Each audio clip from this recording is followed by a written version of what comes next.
Les profondeurs invisibles, 2000 mots. La nuit était tombée depuis longtemps sur le littoral marocain, mais la plage de Sidi Ifni demeurait éclairée par la pâle lueur de la pleine lune. Les vagues, lentes et régulières, semblaient respirer comme un être vivant. C'est dans ce décor presque mystique que Yacine, un jeune doctorant en océanographie, avançait seul, les yeux fixés sur l'horizon. Il venait de terminer une journée de travail exténuante dans le laboratoire côtier où il analysait depuis plusieurs mois des données qui le hantaient. Quelque chose dans les profondeurs de l'Atlantique refusait obstinément de s'expliquer par la simple science. Et plus il avançait dans ses recherches, plus une vérité étrange s'imposait à lui. Le phénomène ressemblait à ce que décrivait un verset ancien qu'il avait entendu dans son enfance. Il secoua la tête. Impossible. La science ne s'appuyait pas sur des textes religieux, pas officiellement, en tout cas. Pourtant, le mystère persistait. Un phénomène impossible. Quelques semaines auparavant, Yacine avait été affecté à une zone océanique inhabituellement stable, trop stable, selon les instruments. L'eau semblait se comporter de manière illogique, des courants violents et froids entraient en contact avec des couches d'eau chaude, sans jamais se mélanger. C'est impossible, avait soufflé le professeur Laroche, son superviseur français, penché sur les relevés. Les deux masses d'eau coexistaient dans la même région, à seulement quelques mètres l'une de l'autre, comme séparées par une barrière invisible. Pas d'explication satisfaisante. Pas de modèle océanique permettant de le simuler. Le professeur avait finalement conclu. On est face à quelque chose qui défie complètement nos hypothèses. Je n'ai jamais vu ça en 40 ans de carrière. Pour Yacine, jeune scientifique encore idéaliste, l'affaire éveillait une curiosité profonde. Mais elle éveillait aussi une autre sensation, qu'il essayait constamment d'ignorer. Une sensation qui, ce soir-là, sur la plage silencieuse, revenait avec force. Il avait déjà entendu cette description quelque part.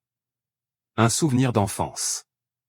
Alors qu'il s'asseyait face à la mer, les pieds dans le sable frais, un souvenir remonta comme une vague, son grand-père, assis sous un figuier dans leur village, lui récitant des versets du Coran. Yacine avait 10 ans à l'époque, curieux et plein de questions. Pourquoi Allah parle des mers qui ne se mélangent pas, avait-il demandé, innocent. Son grand-père avait souri, la barbe blanche frémissant dans la brise. Parce que, mon fils, Allah montre des signes à ceux qui regardent avec un cœur ouvert. Certains comprendront ces signes seulement bien longtemps après leur révélation. Yacine n'avait pas compris à l'époque. Mais aujourd'hui, ces paroles résonnaient comme un écho dans sa conscience. Un verset précis lui revint. Il a donné libre cours aux deux mers pour se rencontrer, entre elles, il y a une barrière qu'elles ne dépassent pas. Son cœur s'était accéléré. Était-il possible que ce phénomène observé par satellite soit lié à ce texte révélé il y a plus de 14 siècles? Il se força à respirer lentement. Y penser était déjà audacieux. Le dire à voix haute dans un laboratoire scientifique serait suicidaire. Une découverte qui attire l'attention. Le lendemain matin, Yacine retourna au centre de recherche. En entrant dans la salle d'analyse, il sentit immédiatement une tension inhabituelle. Le professeur Laroche discutait avec deux hommes en costume sombre, pas des chercheurs, clairement. À peine Yacine posa-t-il son sac que Laroche l'appela. « Yacine, viens, s'il te plaît. » Les deux hommes se tournèrent vers lui. L'un d'eux, grand, froid, lui tendit une carte. « Institut européen pour la surveillance océanique. »« Nous avons entendu parler de vos relevés, » dit l'homme. « Vos données intriguent beaucoup de monde. » Yacine essaya de cacher sa surprise. « Mes données ? Ce n'est qu'une anomalie d'air thermique. » « Justement, » répondit l'homme. « Une anomalie impossible selon nos modèles. » Le professeur intervint. « Et pourquoi cet intérêt soudain ? Nous étudions encore les résultats. » L'homme en costume esquissa un sourire. « Parce que ce phénomène apparaît simultanément dans 3 autres régions du monde. Et tous les signaux indiquent qu'il s'intensifie. » Le silence tomba dans la pièce. « Nous voulons que vous continuiez à travailler dessus. » De près. Très près, ajouta-t-il en fixant Yacine. Puis, sans attendre de réponse, les deux hommes quittèrent la salle. Yacine sentit son estomac se nouer. Si d'autres régions du globe présentaient la même signature océanique, alors ce n'était pas une simple anomalie locale. C'était peut-être quelque chose de beaucoup plus vaste. peut-être même mondiale. La barrière invisible. Les semaines suivantes furent marquées par une succession de nuits blanches, de réunions, de simulations et d'échecs. Les modèles numériques refusaient de reproduire la séparation nette entre les masses d'eau. Yacine faisait des hypothèses, les testait, les falsifiait. Rien ne fonctionnait. Chaque soir, il se retrouvait à fixer les données brutes, comme hypnotisé. Chaque soir, une seule idée revenait, la barrière. Des courants qui ne se mélangent pas. Des eaux de salinité différentes coexistant sans fusion. Une frontière immatérielle, inexplicable. Une phrase lui revenait encore et encore. Et entre elles un isthme qu'elle ne franchisse pas. Il avait beau essayer de repousser cette association, elle se glissait dans son esprit comme une évidence. Un jour, terrassé par la fatigue, Yacine quitta le laboratoire avant les autres et se dirigea vers la mosquée du quartier, un lieu qu'il n'avait pas visité depuis des années. Il s'assit dans un coin, en silence. Le vieil imam, remarquant son trouble, l'approcha doucement. « Mon fils, je sens un poids sur ton cœur. » Yacine, d'habitude si rationnel, sentit ses défenses tomber. Il parla alors du phénomène. Phénomène, de la barrière, de ses doutes. L'imam l'écouta sans l'interrompre, puis répondit calmement. La science découvre chaque jour ce qu'Allah a déjà créé. Le Coran n'est pas un livre de science, mais il contient des signes. Si ce que tu vois dans la mer rappelle un verset, ne ferme pas les yeux par peur du jugement des hommes. Yacine resta silencieux, marqué. Il ne cherchait pas une confirmation religieuse, seulement une permission intérieure de regarder la vérité en face. Les eaux qui parlent. Quelques jours plus tard, une équipe internationale fut conviée pour une expédition directe sur la zone anormale. Des instruments de pointe, des drones sous-marins, des capteurs thermiques, tout fut mobilisé. Yacine, invité à bord, observait la surface de l'océan avec une appréhension inexplicable. Le capitaine lança. « Nous sommes pile au-dessus du point d'intersection. Préparez les capteurs. » Les appareils descendirent lentement dans les profondeurs. À 62 mètres, un premier signal retentit. À 63 mètres, un autre. Puis, silence. Les écrans se mirent à afficher deux masses d'eau superposées, clairement distinctes, chacune ayant sa propre densité et sa propre température. « C'est comme deux mondes séparés par une frontière invisible », murmura une scientifique américaine. Et soudain, une image apparut sur l'écran thermique. Une ligne nette, parfaitement droite, comme une paroi transparente. Le professeur Laroche, d'habitude imperturbable, blêmit. « Non. C'est impossible. Une barrière physique ne peut pas exister à cette profondeur. Il n'y a rien qui puisse créer ça. » Yacine, lui, resta pétrifié. Il n'y avait qu'un mot pour décrire ce qu'il voyait. Une barrière. Il sentit une émotion profonde l'envahir, mélange de stupeur et de crainte. Ce n'était pas simplement un phénomène scientifique. C'était un signe. Le silence avant la tempête. Après la découverte, l'équipe rentra à terre, sous le choc. Mais ce qui attendait Yacine dépassait tout ce qu'il avait imaginé.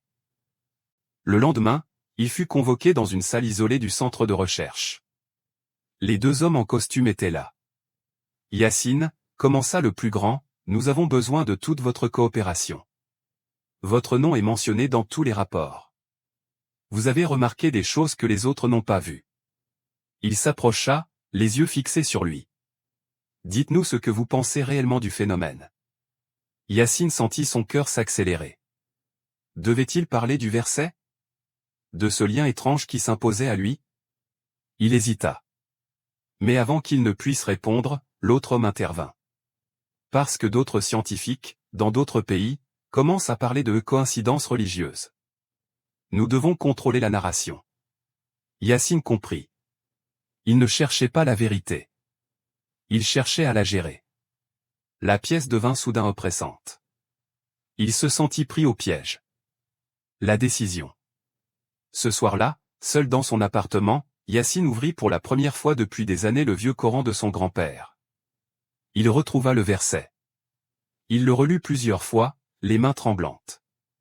Le texte semblait répondre silencieusement à ses questions, comme s'il l'attendait depuis longtemps. Une conviction s'installa peu à peu.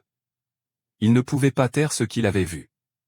Ni laisser d'autres manipuler cette découverte. Si la mer montrait un signe, alors la vérité devait être dite. Même si cela lui coûtait sa carrière. Ou bien plus. Il releva la tête, déterminé. Demain, il commencerait à écrire un rapport complet. Pas un rapport scientifique classique. Un rapport qui relierait, sans peur, le phénomène océanique à un texte ancien révélé il y a des siècles. Ce serait le début d'un bouleversement. Pour la science. Pour la foi. Pour le monde entier. Et ce que Yacine ignorait encore, c'est que ce phénomène n'était que le premier signe. Les signes qui remontent des profondeurs, 2000 mots. Le soleil n'était pas encore levé quand Yacine se réveilla en sursaut.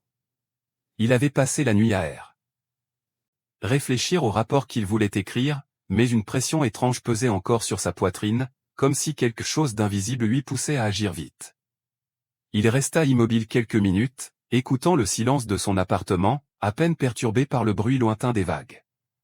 Il savait que commencer un rapport reliant un phénomène océanique à un verset coranique serait explosif. Mais il savait aussi que garder le silence serait une trahison envers lui-même et peut-être envers la vérité. Après avoir bu un café rapide, il se dirigea vers le centre de recherche. En chemin, il remarqua un détail inhabituel, un fourgon noir stationné près de l'entrée. Deux silhouettes à l'intérieur l'observaient discrètement. Une inquiétude glaciale traversa son esprit. Déjà surveillé? Il secoua la tête et entra dans le bâtiment. Il devait rester concentré. Les données qui changent tout. Dans la salle d'analyse, le professeur Laroche était déjà présent, penché sur un écran. Il semblait agité, plus encore qu'à l'habitude. Yacine, viens voir ça. Sur l'écran, une carte océanique mondiale présentait des zones marquées en rouge. 3 au début. Maintenant, 6. Ça s'étend, demanda Yacine. Oui, répondit Laroche, visiblement bouleversé. Et ce n'est pas tout. Il agrandit une zone au large de l'Indonésie, deux masses d'eau distinctes y apparaissaient, exactement comme dans l'Atlantique. Puis une autre zone, près de l'Amérique du Sud. Une autre encore dans l'océan Indien.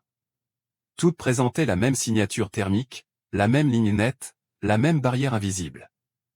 Ce phénomène est désormais global, murmura Laroche. Il prit une profonde inspiration. Yacine, il faut être honnête. Je ne sais pas ce que c'est. Et je n'aime pas ce que ça pourrait être. Yacine, lui, sentit la même sensation qu'à la mosquée quelques jours plus tôt. La même phrase silencieuse qui revenait. Un signe. Une vérité qui met mal à l'aise. Le professeur s'écarta de l'écran, l'air soucieux. Les hommes en costume sont revenus ce matin. Ils veulent un rapport complet dans 3 jours. Et ils m'ont demandé spécifiquement ce que toi tu en penses. Yacine sentit une sueur froide descendre dans son dos. Moi? Pourquoi moi? Laroche haussa les épaules. Tu es celui qui a repéré la séparation d'eau en premier. Celui qui a le plus travaillé sur le sujet. Et il marqua une pause. Et il pense que tu as remarqué quelque chose que tu ne dis pas encore. Yacine détourna le regard. Il ne pouvait pas avouer ça. Pas maintenant. Yacine, écoute-moi, dit Laroche d'une voix plus douce. Je ne suis pas religieux, tu le sais. Mais je ne suis pas stupide. Et j'ai lu les rapports internationaux. Il s'approcha. Certains chercheurs parlent déjà d'un phénomène prophétique.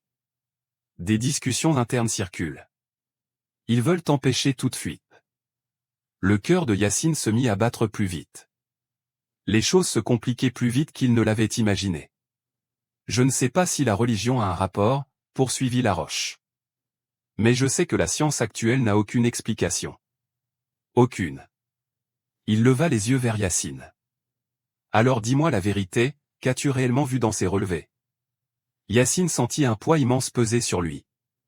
Il ouvrit la bouche, puis la referma. Il n'était pas prêt. Pas encore.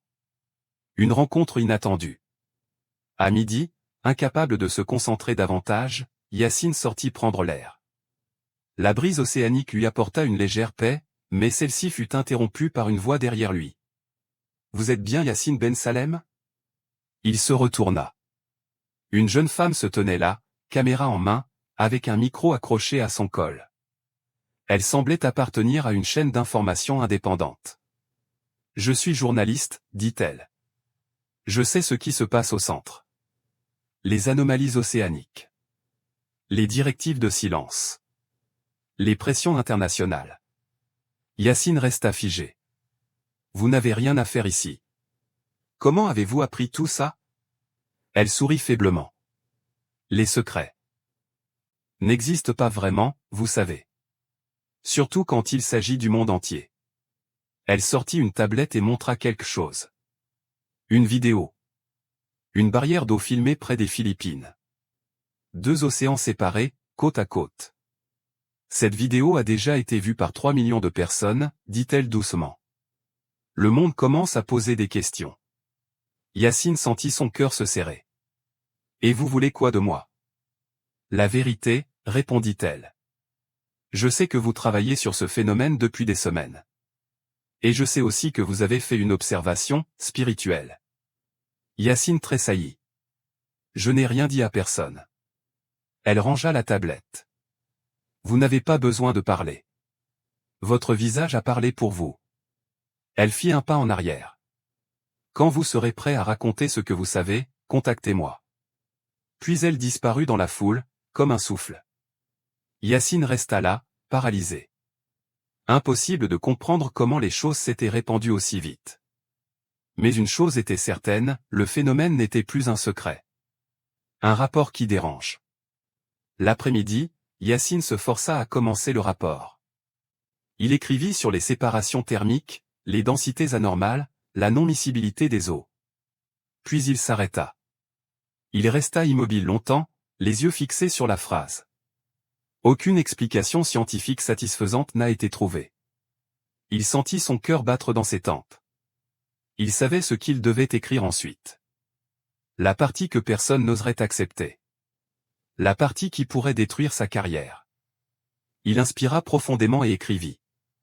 Ce phénomène rappelle étrangement une description ancienne présente dans une sourate du Coran évoquant 2 mers qui ne se mélangent pas. Une simple phrase. Mais une phrase qui pouvait tout changer. Il resta un moment à fixer l'écran, la gorge serrée. Puis il enregistra le document. La réaction des supérieurs. Le lendemain matin, il fut convoqué de nouveau. Les 2 hommes en costume étaient là, assis dans l'ombre. Le rapport, imprimé, posé devant eux. Vous avez inclus un élément religieux dans votre analyse scientifique, dit l'un d'eux d'une voix froide. Yacine resta silencieux. C'est inadmissible. Vous mélangez science et croyance. Le deuxième prit la parole. Nous ne voulons pas que ce type d'association circule dans le public. Cela provoquerait des interprétations dangereuses. Yacine serra les poings. Mais ce phénomène existe dans les données. Et la description existe dans le texte. Ce n'est pas une interprétation. C'est une observation. L'un des hommes frappa la table du plat de la main. Vous n'avez pas à observer ce qui ne doit pas être observé. Un silence lourd tomba. Puis, d'une voix glaciale, il reprit. Nous allons réviser votre rapport. Et vous allez nous remettre toutes vos notes personnelles, sans exception.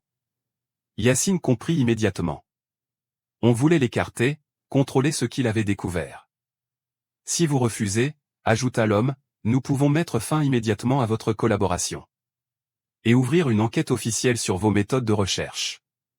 Le message était clair. Soumission ou destruction. Yacine sortit de la salle, le cœur battant, les jambes tremblantes. La fuite ou la vérité. De retour dans son bureau, il s'assit, écrasé par la pression. Son téléphone vibra. Un message inconnu. Vous n'êtes pas seul. Continuez. Il le relut plusieurs fois. Puis son regard se posa sur le vieux Coran laissé sur son bureau. Il se souvenait des paroles de l'imam. Ne ferme pas les yeux par peur du jugement des hommes. Yacine prit une longue inspiration.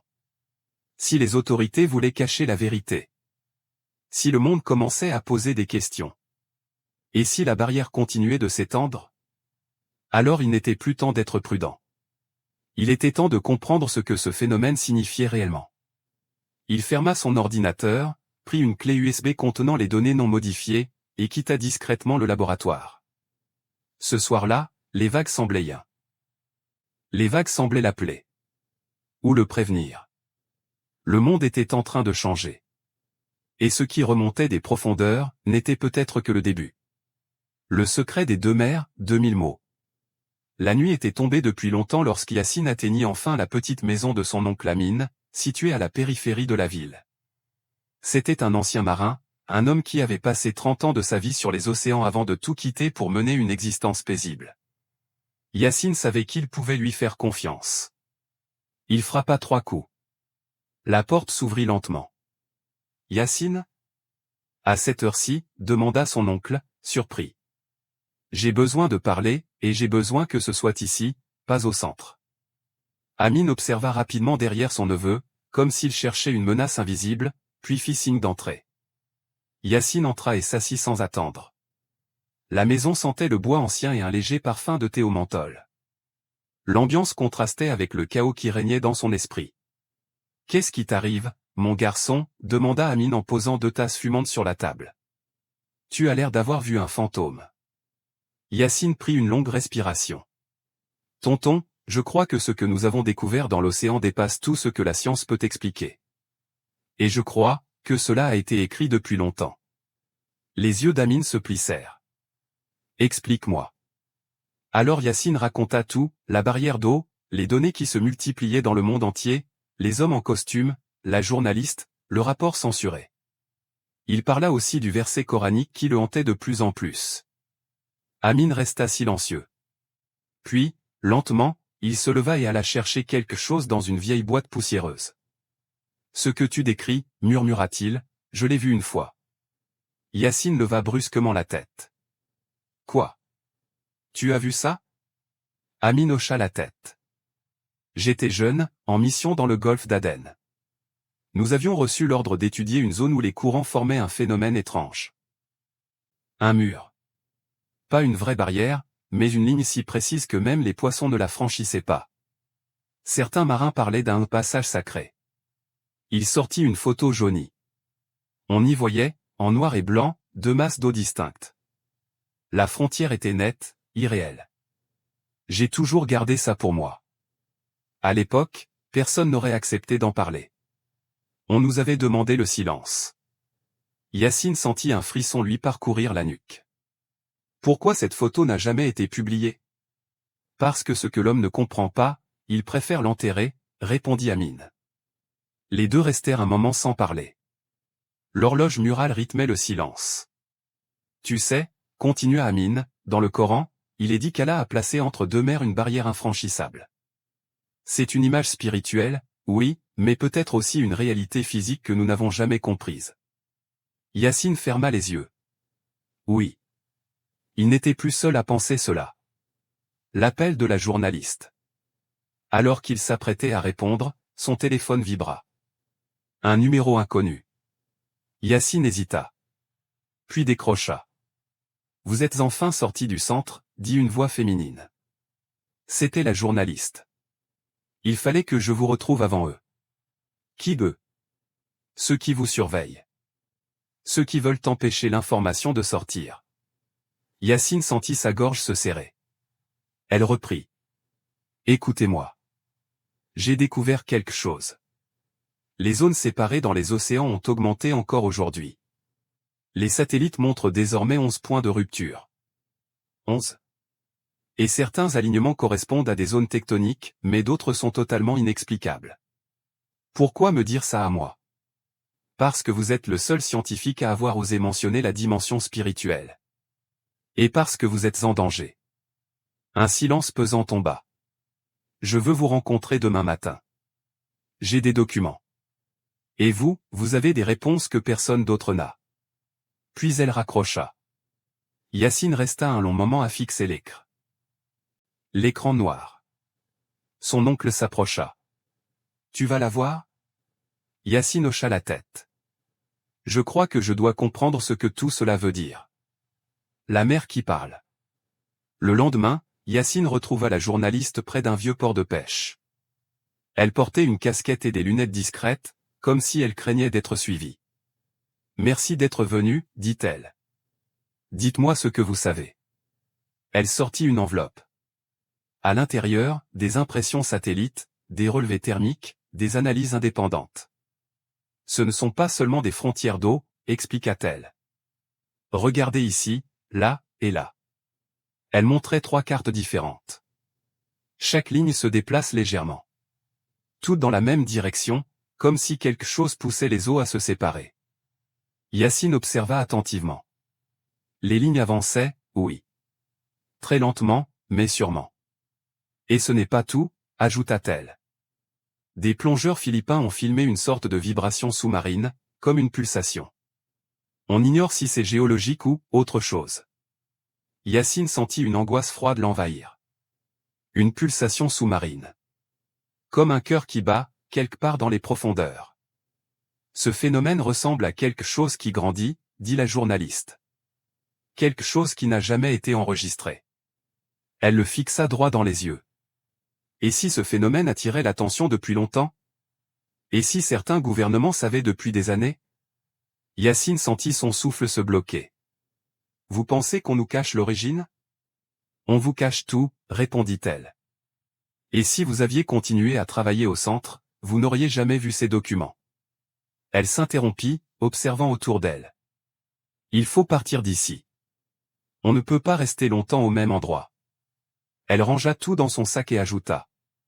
J'ai une dernière chose à vous montrer. Ce soir. En mer. La traversée. À la tombée de la nuit, la journaliste retrouva Yacine sur un petit bateau de pêche loué discrètement. Ils prirent la mer. Guidés par un GPS local. L'air était lourd, presque électrique. Où allons-nous? Demanda Yacine. À un endroit où un pêcheur a filmé quelque chose hier soir. Une zone où l'eau change de couleur, sans raison. Ils naviguèrent environ 1 heure. La lune éclairait faiblement la surface sombre. Regardez là-bas, murmura-t-elle. Yacine plissa les yeux. Au loin, une lueur bleutée semblait remonter du fond de l'eau. Pas une lumière forte, mais un halo surnaturel, comme si la mer respirait. Ce n'est pas normal, chuchota Théil. Ils se rapprochèrent. La journaliste filmait, fascinée. Et soudain, Yacine sentit quelque chose. Un frisson, profond, instinctif. Comme si la mer elle-même lui parlait. Ses mains tremblèrent. Il faut ralentir, dit-il. Cette eau n'est pas stable. Le bateau approcha néanmoins. Et lorsqu'ils arrivèrent au-dessus du halo, ils virent ce que les vidéos satellites n'avaient pas montré. Une ligne nette, parfaitement droite, divisait la mer comme un couteau. D'un côté, l'eau était sombre et dense. De l'autre, claire et fluorescente. La journaliste filmait tout, bouche bée. C'est impossible, murmura-t-elle. Yacine s'agenouilla, plongea doucement ses doigts dans l'eau du côté clair. Elle était chaude. Inexplicablement chaude. Puis il toucha l'autre côté. Glacial. 2 mers, souffla Théil. 2 mers côte à côte, qui ne se mélangent pas.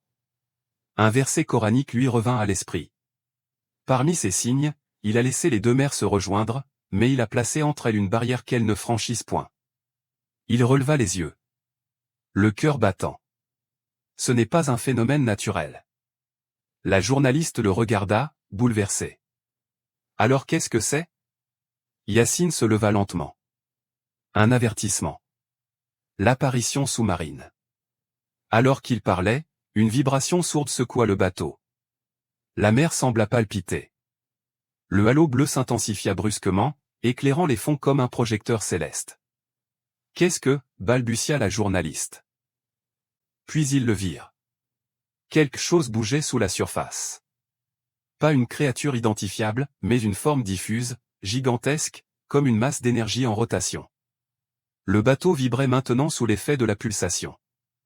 Yacine sentit la peur lui serrer la poitrine. « Reculez !» cria-t-il. « Reculez, maintenant !» Ils tentèrent de s'éloigner, mais la mer se mit à tourbillonner doucement autour du halo. Pas assez pour couler le bateau, mais suffisamment pour les retenir à portée. La journaliste lâcha sa caméra. « On va mourir ?» Non, répondit Yacine, la voix tremblante. Pas si on comprend ce que c'est. La masse lumineuse sous-marine sembla remonter, puis s'arrêta brusquement. Une vibration puissante traversa l'eau, comme un appel, une onde. Le halo se dissipa progressivement. La mer redevint calme. Totalement calme. Yacine resta figé, incapable d'expliquer ce qu'il venait de voir. La journaliste pleurait de soulagement. Que était-ce? Souffla-t-elle. Yacine répondit d'une voix étranglée. Quelque chose qui n'aurait jamais dû être réveillé. Le retour impossible. Lorsqu'il revint au port, quelque chose ne tournait pas rond. 3 voitures noires attendaient. Des silhouettes en uniforme fouillaient déjà les quais. La journaliste jura. Ils nous ont localisés. Donnez-moi la carte mémoire, dit Yacine. Elle la lui tendit, hésitante. Il la glissa dans sa poche intérieure. Séparez-vous de moi. C'est moi qu'il cherche. Elle secoua la tête. Non, Yacine. Le monde doit savoir. Et vous êtes le seul capable d'expliquer ce que nous avons vu. Il inspira profondément. Alors ce n'est plus seulement une découverte scientifique. C'est un combat. Elle le regarda dans les yeux. Oui. Et nous venons seulement de commencer. La décision. Yacine courut dans les ruelles du port tandis que les agents se rapprochaient. Une seule idée guidait ses pas. Il devait révéler la vérité. Pas seulement pour la science. Pas seulement pour la religion. Mais pour l'humanité. Entière. Ce phénomène n'était pas une coïncidence. Ce n'était pas un accident. Ce n'était pas une simple curiosité océanique. C'était un signe. Un avertissement. Un message écrit dans les profondeurs depuis des millénaires. Et maintenant, il était en train de remonter à la surface. Révélation, océan et destin, 2000 mots. Le ciel s'était obscurci au-dessus de l'océan Indien, comme si la nature elle-même retenait son souffle. Le vent fouettait la surface de l'eau, dessinant des tourbillons étranges autour du navire de recherche, Al-Bazira. À bord, Yasmine, le professeur Idriss, et Samuel savaient que les heures qui arrivaient décideraient du sens de tout ce qu'ils avaient découvert. Depuis qu'ils avaient trouvé la cavité sous-marine renfermant les inscriptions mystérieuses, ces versets gravés dans la pierre, semblant défier toute explication scientifique, leur mission avait changé de nature. La simple exploration était devenue une quête de connaissances, mais aussi un test de foi pour chacun d'entre eux. Le calme avant la révélation. La tempête semblait immobile, suspendue dans le temps. Une atmosphère lourde planait sur le pont du navire. Samuel observait l'horizon, fasciné par une lueur bleutée qui dansait sous les vagues. « Ça recommence » murmura-t-il. Yasmine s'approcha. « La bioluminescence ? Non, pas comme avant. Ce phénomène n'existe dans aucune base océanographique. C'est comme si, quelque chose réagissait à notre présence. » Le professeur Idriss les rejoignit, l'air grave. « Nous avons réveillé un secret trop longtemps enfoui. Il est temps de comprendre pourquoi la mer nous montre ces signes. » Ils descendirent dans la salle de contrôle, où les écrans renvoyaient des images troublantes, des courants se déplaçaient de manière géométrique, presque intentionnelle, formant des lignes droites dans un environnement où la nature ne produit que courbes et chaos. Plus étrange encore, les relevés indiquaient que la température de l'eau, la pression et la densité changeaient selon des motifs qui ressemblaient à des lettres. Des formes semblables à de l'arabe ancien apparaissaient fugacement dans la matière même de l'océan. Yasmine se tourna vers Idriss, déconcerté. « Vous pensez ce que je pense ?» Le professeur acquiesça lentement. L'océan répond. Le message caché des profondeurs. Ils décidèrent de retourner dans la grotte sous-marine, malgré la tempête imminente. Le sous-marin miniature, Axa 3, fut mis à l'eau. Les 3 scientifiques s'installèrent à bord, le cœur battant. La descente fut lente, presque solennelle. Plus ils s'enfonçaient dans l'obscurité, plus la lumière bleutée s'intensifiait, comme si elle les guidait. Puis, la grotte réapparut, intacte, silencieuse, mais cette fois, quelque chose avait changé. Les inscriptions gravées se mirent à scintiller d'une lumière douce, révélant des passages qu'ils n'avaient pas pu lire auparavant. Idriss approcha la caméra du mur. C'est du koufik ancien, mais ces phrases n'existent dans aucun manuscrit connu. Yasmine lut à voix basse. Parmi ces signes, les deux océans qui se rencontrent, et pourtant ne se mélangent pas. Elle poursuivit. Ces limites sont une miséricorde, un ordre, un équilibre entre ce qui est visible et ce qui est caché. Samuel sentit un frisson lui parcourir le dos. On dirait que quelqu'un, ou quelque chose, a laissé ce message intentionnellement. Mais la dernière ligne attira spécialement leur attention.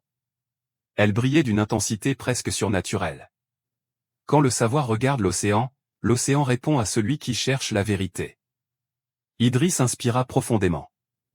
Ce n'est pas un verset connu, mais son sens ne contredit rien. Il parle de la création comme d'un livre ouvert. Peut-être est-ce une inscription d'un peuple ancien qui avait compris une vérité oubliée. Ou un message destiné à notre époque, souffla Yasmine. À cet instant précis, un tremblement parcourut la grotte. Samuel redressa la tête, alarmé. Le sol bouge. Il faut remonter. Mais avant qu'il ne puisse réagir, l'eau autour d'eux s'illumina entièrement, comme si l'océan avait ouvert un œil gigantesque. 3. Le phénomène impossible. El Aqsa 3 fut enveloppé d'un halo lumineux. Les instruments se mirent à saturer. Aucun des capteurs ne parvenait à analyser ce qui les entourait. Les particules de lumière semblaient suivre un rythme, comme un souffle, comme un battement. Yasmine murmura.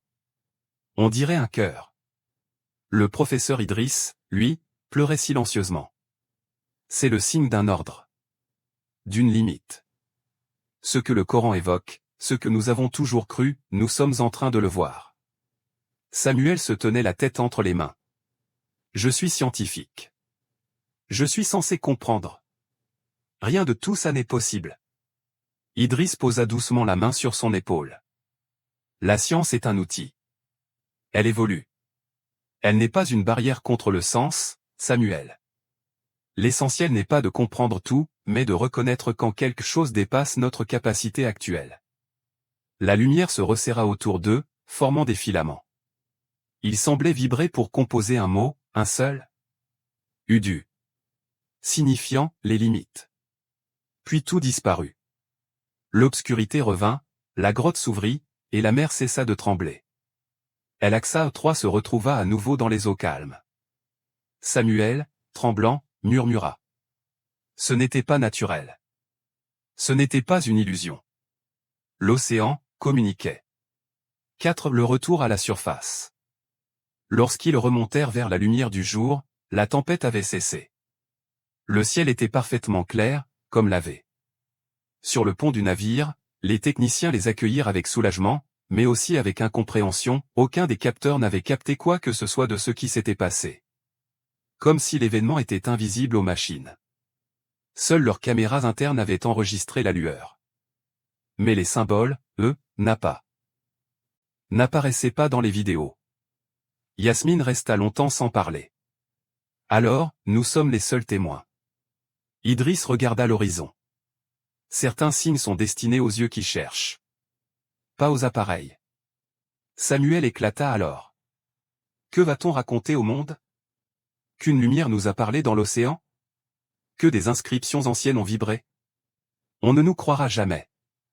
Le professeur répondit calmement. Il ne faut pas convaincre le monde.